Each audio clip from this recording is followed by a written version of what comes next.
한번 따라 하실까요? 순종이라 쓰고 성공이라 읽는다. 순종이라 쓰고 성공이라 읽는다. 우리 신앙의 사람들에게 있어서 성공이라는 의미는 세상 사람들이 생각하는 그 성공의 의미와 많이 다르다는 것을 우리는 잘 알고 있습니다. 오늘 사도행전 18장 5절에서 11절 사이에 이 말씀을 가지고 크게 세 가지 영적 교훈을 우리가 듣고자 합니다. 단지 영적인 교훈으로 그치는 것이 아니라 이 세 가지 핵심적인 교훈이 저와 여러분의 마음속에 하나님께서 각각 말씀하여 주시는 하나님의 메시지가 되는 은혜가 있기를 축복합니다. 우리 인생길을 되돌아보면 성공했던 적도 있고요, 실패했던 적도 있지요. 그러나 아마도 많은 분들은 이 성공보다 실패의 경험들을 더 많이 기억하고 계실 겁니다. 이게 맞을 수도 있고 틀릴 수도 있겠지만 우리가 다시 한번 믿음의 눈으로 보면요, 여러분, 우리의 인생에 있어서 실패보다 성공이 훨씬 더 많았다는 것을 우리는 잊고 사는 거예요. 여러분, 지금까지 오늘 아침에 여러분이 이 교회까지 나올 때 뭔가 어려움이 있으셨습니까? 있으셨어요. 근데 그 어려움은 몇 가지였죠? 그 몇 가지 외에 모두가 순탄하고 모두가 괜찮지 않았습니까? 그것이 성공이고 그것이 은혜입니다. 우리는 이걸 잊고 산다라는 거예요. 또 우리는 눈앞에 있는 결과만 보고 성공이냐 실패를 판단하지요. 그렇기 때문에 결과가 없으면 내가 성공한 게 없구나 라고 생각을 합니다. 저도 자녀를 이렇게 키우고 있는 입장에서 우리의 자녀가 어떻게 돼야 성공한 부모가 될까라는 생각을 해봅니다. 그런데요, 우리의 자녀들이 뭔가 큰 일을 하기에 앞서 별 탈 없이 성장하고 자라나는 것만으로도 성공한 거라 저는 생각합니다. 이렇듯 우리의 삶에 성공과 실패를 구분 짓자고 한다면 무엇이 성공이고 무엇이 실패인가 라는 부분에 있어서 우리는 다시 한번 신앙적인 관점으로 생각해야 된다라는 거죠. 오늘 본문의 이야기도 마찬가지입니다. 본문에 등장하고 있는 우리 사도 바울과 그 일행의 이야기를 통하여 우리에게 있어서 참된 성공의 의미가 뭔지를 다시 한번 깊이 되새겨보는 시간이 되기를 소망합니다. 첫 번째, 복음을 향한 담대한 증언이 있어야 됩니다. 참 어려운 주제이고 어려운 기준이라 생각을 합니다. 오늘 이야기의 그 내용을 잠깐 간단하게 살펴보면요, 바울이 고린도로 내려오죠. 원래는 데살로니가에서 복음을 전하다가 이 유대인들의 핍박과 박해를 피하여 내려오다가 이 고린도까지 내려오게 되지요. 원래 이 고린도에 대한 계획이 많이 없었습니다. 바울이 그냥 쫓겨 내려오다 보니까 어떻게 하다가 이 고린도까지 내려오게 된 것이라는 거죠. 근데 이 고린도에서 본인의 그 원대한 계획이 있었다기보다는 고린도에 와서 새로운 하나의 하나님의 인도하심을 기대하면서 경험하면서 하루하루가 지나가게 되었다라는 것이죠. 유대인들에게 있어서 예수 그리스도를 전하는 것은 유대인들의 그 유대교의 신앙에 정면적으로 부딪히는 거예요. 이러한 사역을 사도 바울이 하다 보니까 유대인들, 자기의 동족이면서 민족인 이 유대인들에게 박해를 받을 수밖에 없었죠. 오히려 극심한 대적과 비방이 사도 바울에게로 돌아왔습니다. 어떻게 보면 사도 바울의 그 노력과 열정에 대한 결과는 결국 박해와 비방뿐이었다라는 거죠. 인간적인 눈으로 보면 사도 바울이 노력한 그 결과가 실패로 끝난 게 아닌가 라고 생각할 수 있습니다. 동족에게서 받게 된 이 거부 반응과 또한 조롱과 비난, 더 나아가서 박해로 인하여 사도 바울은요 이렇게 말합니다. 너희 피가 너희 머리로 돌아갈 것이요 나는 깨끗하니라. 이후에는 이방인에게로 가리라. 우리가 세상에서 흔히 말하는 실패의 기준 혹은 성공의 기준은 인간적인 관점에서 드러나지 않습니다. 어떤 일을 했는데 열매가 많다. 그러면 보통의 사람들은 성공했다라고 하지요. 근데 노력한 만큼의 열매가 맺히지 않으면 실패했다라고 생각을 합니다. 근데 우리의 신앙적인 관점에서 볼 때 그것이 맞느냐라고 하는 거죠. 복음을 전하는 데 있어서 한 가지 알아야 될 것은 복음을 전하는 데 실패는 없다라는 겁니다. 왜냐하면 복음 전하는 것 자체가 하나님 앞에서 이미 성공이에요. 우리의 열매와 무관하게 복음을 전했다라는 그 자체가 하나님의 입장에서는 성공이라는 거죠. 굳이 우리의 말로 표현하자면 그것이 하나님의 기뻐하시는 일이라는 거예요. 저와 여러분의 삶이 인생이 성공적인 인생이 되려면 하나님을 기쁘시게 하면 됩니다. 우리가 어떤 결과를 만들어내서 하나님께 인정받는 게 아니라는 거죠. 먼저는 하나님이 기뻐하시는 생각, 하나님이 기뻐하시는 행동을 하는 데서부터 이미 우리의 인생은 성공에 접어들었다. 믿으시기 바랍니다. 바울은 나는 깨끗하다 라고 말을 했지요. 죄가 없어서 깨끗하다는 말이 아닙니다. 여러분, 이 말이 제가 이 본문을 이렇게 묵상을 하는데 저에게 새로운 은혜로 다가오더라고요. 바울이 왜 깨끗하다는 말을 했을까? 정말 자기의 어디를 가든지 사도 바울은요, 유대인들이 모이는 회당으로 맨 먼저 갔습니다. 그래서 안식일만 되면 그 회당에서 예수가 하나님의 아들이요, 예수는 그리스도다, 예수가 메시아다 라고 전하며 설득하며 복음을 전했습니다. 근데 돌아온 건 뭡니까? 저 이단자 같은 놈, 이상한 교리를 퍼뜨리는 놈, 죄는 잡아서 옥에 가두든 죽여야 된다. 율법에 보면 돌을 던져서, 신성모독이니까 돌을 던져서 죽여야 된다. 사도 바울은 가는 곳마다 유대인들을 첫 번째 대상으로 복음을 전했습니다. 그런데 이 유대인들이 자기가 전하는 복음을 거절하고 오히려 자기를 핍박하고 복음을 전하지 못하도록 방해를 했다는 것이죠. 그런 의미에서 바울이 나는 깨끗하다라는 것은 나는 죄가 없다라는 게 아니에요. 나는 하나님의 말씀에 순종했고 하나님이 내게 주신 사명에 최선을 다했다라는 거예요. 저와 여러분의 삶이 깨끗하냐 깨끗하지 않냐는 내가 죄를 얼마나 지었냐 짓지 않았냐가 아닙니다. 바울의 관점에서 보면 내가 하나님이 내게 주신 사명에 내가 얼마나 순종했느냐, 이것이 내 삶이 하나님 앞에서 깨끗하냐 깨끗하지 않냐의 기준이 된다는 거예요. 이 시간 저를 비롯하여 여기 계신 모든 분들이 하나님이 여러분 각자에게 주신 그 사명에 순종하고 충실할 수 있는 은혜가 있기를 소망합니다. 아멘. 우리가 생각하는 성공도 반드시 참된 성공이 아닙니다. 반대로요, 우리가 느끼고 생각하는 실패도요, 실패가 아닙니다. 무슨 말일까요? 내가 성공했다 할지라도 그것이 하나님의 뜻과 무관하면요, 하나님 그걸 실패라고 보시는 거예요. 내가 느끼는 참담한 실패의 경험이 있다 할지라도 하나님 그게 아니야, 너는 비록 실패했지만 너는 내가 기뻐하는, 내가 인정하는 일을 했어 라고 한다면 그 일은요 성공이라는 거예요. 19세기 영국의 선교사 윌리엄 캐리라는 사람이 있습니다. 이 윌리엄 캐리는요 어느 목사님이든 예화를 들지 않는 목사님이 없을 정도로 유명한 사람입니다. 근대 선교의 아버지라고 불리죠. 여러분 뭐의 아버지, 그 세계, 그 영역을 개척했다, 열었다 이런 의미거든요. 음악의 아버지 누구입니까? 바흐이죠. 우리 장로님. 아무도 대답 못할 줄 알았는데 제 예상을 깨고. 저도 잘 모릅니다만 바흐는 평균율이랑 조성 이론이라는 그런 걸로 음악의 기초를 놓은 사람이라 그래요. 그래서 음악의 이론의 기초를 놓았기 때문에 음악의 아버지라 불러요. 여러분, 교향곡의 아버지가 누구입니까?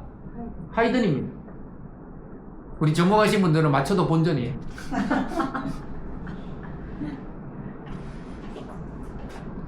하이든이 옆에 하고도 4개의 교향곡을 만들었대요. 우리는 이 짧은 곡 하나 만들기도 엄청 어렵잖아요. 여러분, 교향곡이 이게 짧은 곡이 아니에요. 그걸 100개 넘는 교향곡을 만들었다. 그래서 교향곡, 그리고 기악곡의 그 체계와 기초를 또 만든 사람이 하이든이라 그러더라고요. 어떤 영역, 어떤 세계의 기초를 놓고 그의 문을 활짝 열어 제낀 사람을 아버지라 그래요. 이 윌리엄 캐리가 근대 선교의 아버지라고 불리는 것은 이 윌리엄 캐리가 인도로 가서 선교사의 활동을 하는데요. 정말 하나님이 목숨 걸고 그곳에 가라 하여 자기의 목숨을 걸고 인도에 가서 복음을 전하는데 몇 년 동안 한 명도 전도를 못했어요. 이게 제가 실제로 들은 얘기인데요. 미국에는 SBC라고 Southern Baptist Convention이라고 있는데요. 미국 남침례교회의 그 본부예요. 거기서 선교사를 발송을 하는데 일본의 선교사를 10명을 파송을 했습니다. 파송을 했는데 10년 동안 한 명도 전도를 못했어. 그래서 SBC에서 다 불러들였어. 10년이 지났는데도 한 명도 전도를 못했어, 선교사들이. 그러니까 전도를 못했다는 게 전도를 안 했다는 게 아니라 결신을 시켜서 믿은 사람이 10년 동안 한 명도 안 나왔어요. 그래서 왜 이럴까? 왜 이럴까? 고민을 하다가 선교사를 바꿔보자. 그래서 한국 출신의 선교사들을 다시 보냈습니다. 한 분을 보냈어요, 한 분. 그 선교사들 중에 한국 출신은 한 분이었어요. 가자마자 그 1년 내에 전도가 됐어요. 한 명이 결신을 했어요. 제가 이 얘기를 했냐? 이 제가 지어낸 얘기가 아닙니다. 제가 미국에서 공부할 때 그 얘기가 들려왔어요. 윌리엄 캐리가 몇 년 동안 아무리 전도를 해도 인도 사람들이 믿지를 않았어요. 그래서 사람들이 말했어요. 아니, 우리가 선교 후원도 하고 저렇게 해서 하는데 한 명도 전도를 못해. 윌리엄 캐리의 선교가 실패가 아니냐. 그렇게 얘기할 때 윌리엄 캐리는 뭐라 얘기했는지 아십니까? 나는 성공이 아니라 순종을 위해 부름받았다. 그리고 수십 년이 지난 뒤에요, 이 윌리엄 캐리의 사역을 통해서 수많은 교회들이 생겨났어요. 윌리엄 캐리의 이야기가 우리에게 어떤 교훈을 줍니까? 눈앞에 보이는 결과물이 성공이 아니라 순종이 성공이에요. 여러분, 우리 교회만 생각해 보면 어떻습니까? 저도 부목사 시즌에는 몰랐어요. 목사님이 잘하면 교회가 성장하고 부흥하는 줄 알았어요. 어떤 목사님이 뭐 이름만 대면 다 아는 목사님이 그런 얘기를 하시더라고요. 양에서 질이 나온다. 저는 그 얘기를 들을 때 조금은 충격을 받았습니다. 저거는 목사 입에서 나올 말이 아닌데, 그거는 지극히 세상적인 이야기입니다. 세상적인 이론입니다. 예를 들어서 몇천 명 다니는 교회 중에 몇백 명은 신앙이 좋겠지요. 그러니 그 몇백 명의 신앙이 좋은 사람을 만들기 위해서 얼마를 만들어야 됩니까? 몇천 명을 만들어야 되는 거예요. 저는 그것이 세상적인 성공 방식이지 결코 성경이 말하는 성공 방식은 아니다 생각이 들더라고요. 최소 목사라면 그런 얘기는 입에 담아서는 안 된다 생각합니다. 그렇게 따지면요, 그 목사님의 이론 따르면 예수님이 이 세상에 제일 실패한 사람입니다. 예수님은 고작 3년 동안 12명 모았는데요, 그 12명도 자기를 다 배신한 배신자로 만들었습니다.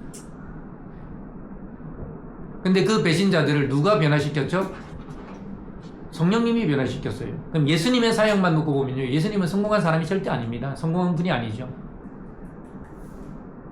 교회가 그런 걸 추구하고 간다면 작은 교회들은 다 실패한 교회들입니다. 그 이론에 따르면. 저는 그렇지 않다고 봅니다.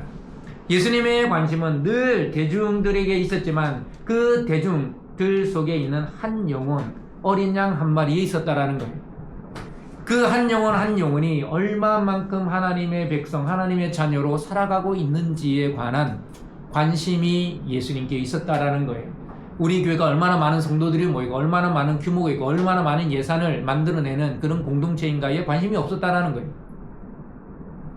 이런 의미에서 우리는 다시 한번 생각해야 합니다. 실패가 실패가 아니며 성공이 성공이 아니다. 하나님 말씀에 붙잡혀 순종하는 것, 그것이 진정한 성공이다라는 사실을 우리는 절대로 잊어서는 안 됩니다. 그럼에도 불구하고 하나님께서 우리에게 주신 사명이 무엇일까요? 복음을 전하라는 거예요. 여러분, 내가 이 사람 복음을 전했는데 이 사람이 나를 거절할지, 나의 복음 전하는 거절할지, 그리고 교회를 안 나온다고 할지, 내가 아무리 졸라도 교회 안 나오면 나는 실패한 게 아닌가, 그런 염려를 내려놓으시기 바랍니다. 하나님이 원하시는 것은 너희의 입을 통하여 누군가에게 예수를 전하는 거예요.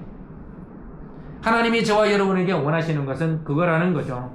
너는 내게 순종의 뿌리를 나에게 두고 있느냐, 그 믿음의 뿌리를 나에게 두고 있느냐지, 네가 얼마나 많은 열매를 맺느냐는 내가 한다는 거예요.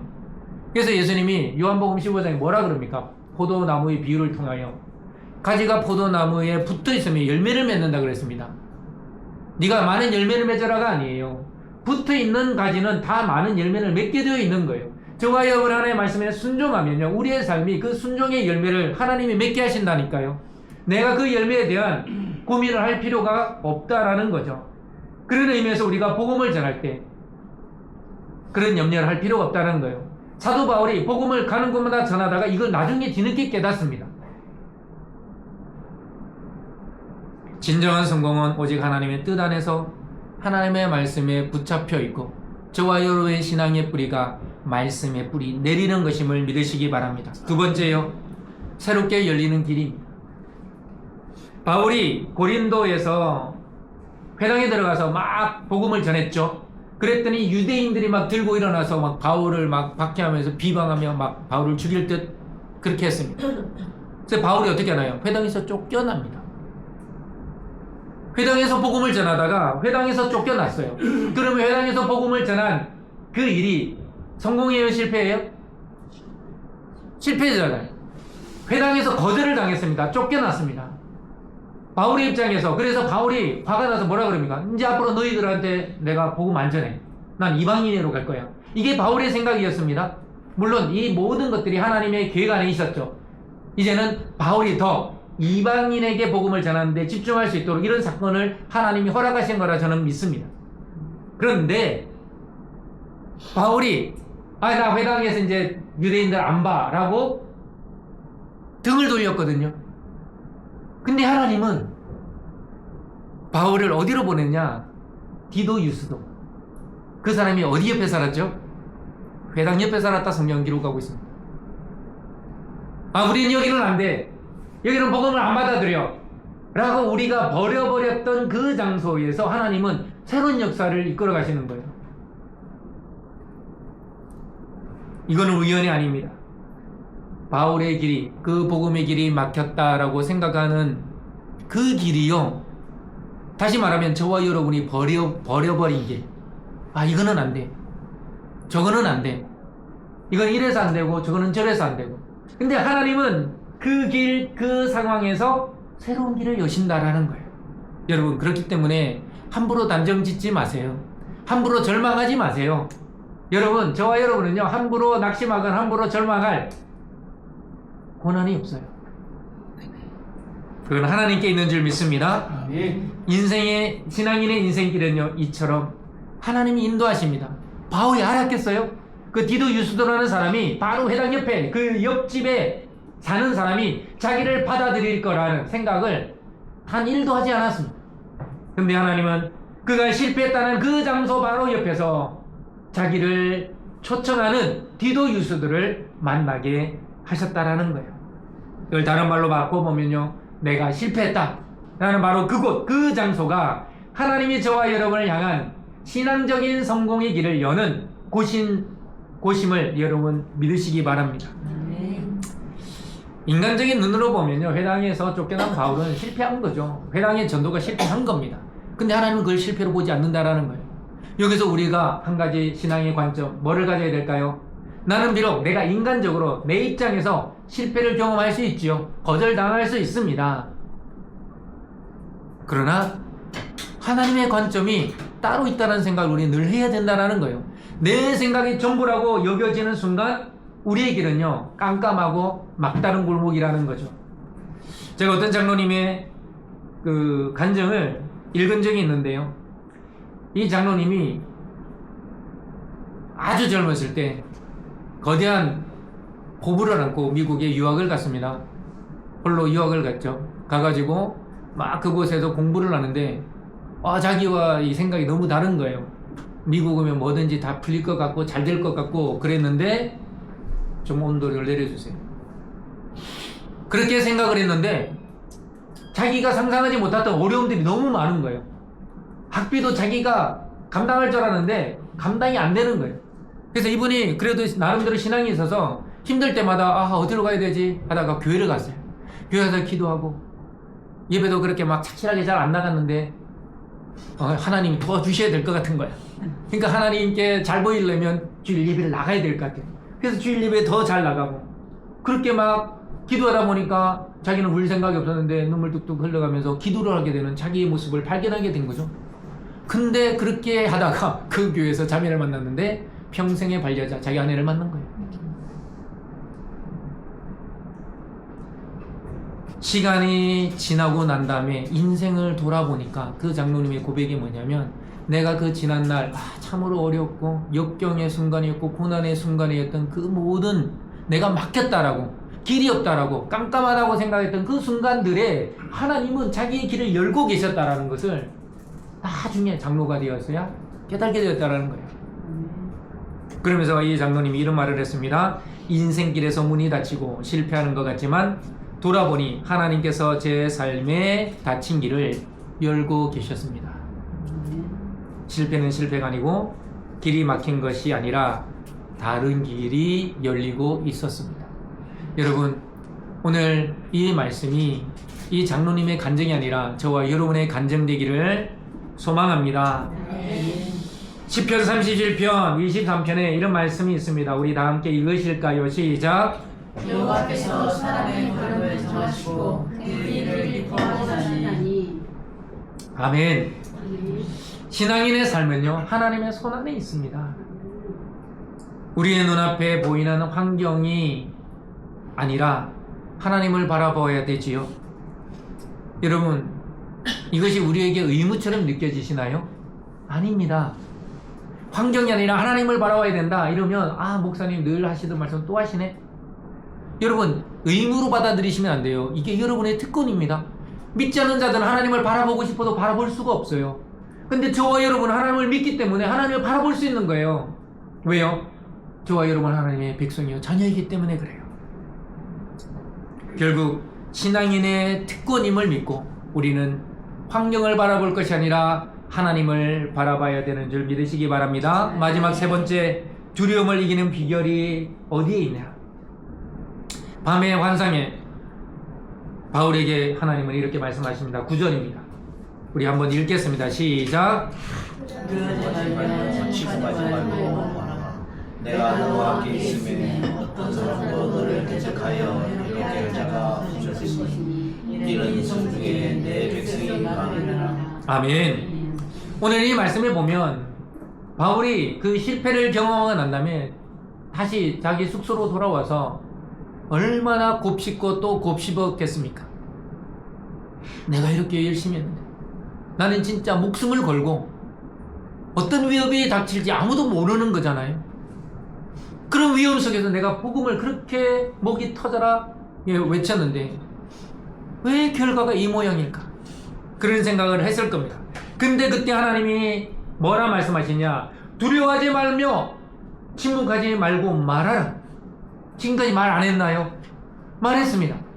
이 말씀은 무슨 의미일까요? 네가 말하는 것, 네가 복음을 전하는 거 멈추지 말라는 겁니다. Don't stop, 멈추지 말아라. 계속 얘기해라는 거예요. 그러면서 이렇게 말씀하시죠. 내가 너와 함께 있으며. 여러분, 저와 여러분이 멈출 수 없는 것, 우리의 신앙의 모든 행위를, 우리의 믿음을 멈출 수 없는 이유가 다른 게 아닙니다. 여러분, 내가 잘되고 내가 뭔가 풍족함을 하나님께로부터 누리고, 그는 항상 부차적인 이유예요. 첫 번째 이유는요, 주님이, 하나님이 저와 여러분과 함께 하신다는 이 사실임을 믿으시기 바랍니다. 아멘. 그렇기 때문에 우리의 믿음의 걸음은요, 그 자리에 멈추면 안 돼요. 힘들더라도 한 걸음 한 걸음, 아니면 반보라도 항상 내딛어 앞으로 나아가야 되는 줄 믿으시기 바랍니다. 아멘. 두려움이 사라지는 힘. 다시 말하면 내 속에 있는 두려움, 염려와 근심을 몰아내는 힘은요, 상황이 바뀌는 게 아닙니다. 저도 제가 이 얘기를 하면서 이게 너무 어렵다는 거 알아요. 여러분 어려운 상황 한번 처해보세요. 야, 상황 보지 말고 하나님 봐라. 누가 몰라서 안 그러냐? 그러죠. 맞잖아요. 그런데요, 한 번만 더 깊이 생각해보면 이게 또 가능할 것 같아. 왜요? 하나님이 붙잡아 주시는데. 오늘 이 시간 저와 여러분 마음 가운데에 하나님이 내가 너와 함께 있다, 이 말씀을 하나님의 음성으로 들으시기 바랍니다. 여전히 어렵고 여전히 반대는 있습니다. 하나님이 바울에게 이런 말씀을 주셨지만 바울에게 모든 어려움이 사라진 게 아니에요. 그대로예요. 근데 하나님이 또 이 말씀을 하시죠. 이 성 중에 내 백성이 많다. 제가 이 말씀을 보면서 위로가 되더라고요. 지금 우리가 10몇 명 이렇게 남짓 모이지만 이 우리 교회 주변에 우리 교회 성도들이 넘쳐나요. 언젠가 그들이 주님께로 돌아오게 될 줄 믿습니다. 아멘. 지금 바울의 상황이 그래요. 바울의 지금 디도 유스도를 만나기 전에 바울 곁에 실라와 디모데 빼면 아무도 없어요. 그런데 하나님은 이 성 중에 내 백성이 많다. 아멘. 이 말이 뭐냐? 내가 준비된 영혼을 너에게 붙여줄 거라는 하나님의 약속인 줄 믿으시기 바랍니다. 네. 우리 서울시대 교회를 향한 하나님의 약속인 줄 저 또한 믿습니다. 아멘. 그렇기 때문에 우리는 우리의 사명, 저와 여러분에게 주신 사명을 잊지 않는 거예요. 이게 중요한 겁니다. 그래서 말씀을 전하고 말씀에 씨를 뿌리는 것, 이 믿음의 사명을 우리가 멈추지 않고 나아갈 수 있기를 소망합니다. 아멘. 우리에게 동일한 음성을 지금 주실 줄 믿습니다. 두려워하지 말라. 내가 너와 함께 있다. 그러므로 나의 가정에서나 직장에서나 또 우리 심지어 교회 안에서도요. 어떤 분은 교회에 와서도 외로움을 느끼고 상처를 받고 은혜가 없네, 그러면서 상처받고 돌아가시는 분들이 있어요. 사회는 두말할 필요도 없죠. 나를 도와주기보다 나를 어찌든 끌어내리려고 하고 나를 넘어뜨리려고 하는 자들이 훨씬 더 많습니다. 그럴 때마다 하나님께서 저와 여러분을 향한 말씀, 내가 너와 함께 있다, 이 말씀이 저와 여러분의 신앙의 원동력이 되고 이 믿음의 길에서 주저하지 아니하고 담대히 한 걸음 한 걸음 걸어 나아가는 힘이 될 수 있기를 주님의 이름으로 축복합니다. 아멘.